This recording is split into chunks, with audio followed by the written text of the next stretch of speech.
আজকে তুমি 15 বছর অত্যাচার করেছো, জুলুম করেছো, পেছনের দরজা দিয়ে চোরের মতো করে দাদাবাড়ি গিয়ে পালিয়েছো, ঠিক কিনা? জোরে বলে ঠিক কিনা?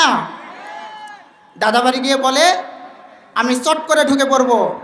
আমরা বলি তুমি চট করে ঢুকে পড়বা, আর আমরা টপ করে ধরে আয়না ঘরের মধ্যে ঢুকাবো। জোরে বলেন ঠিক কিনা? আজকের আগামীর বাংলাদেশ হবে কোরআনের বাংলাদেশ, আগামীর বাংলাদেশ হবে ইসলামের বাংলাদেশ। জোরে বলে ঠিক কিনা? লিল্লাহে তাকবীর, লিল্লাহে তাকবীর, লিল্লাহে তাকবীর। কোরআনের বাংলাদেশ দেখতে রাজি আছেন তো? কোরআনের বাংলাদেশ দেখতে রাজি আছেন তো? ইনশাল্লাহ, ইনশাল্লাহ। অপেক্ষা করো, অপেক্ষা করো, ধৈর্য ধরো, ইনশাল্লাহ হবেই হবে, ইনশাল্লাহ। জোরে বলেন ঠিক কিনা? প্রিয় উপস্থিতি, আমি বলতেছিলাম খাঁটি মুমিনদের সবচেয়ে বড় গুণ হচ্ছে আল্লাহ তাআলার উপর তাওয়াক্কুল করা।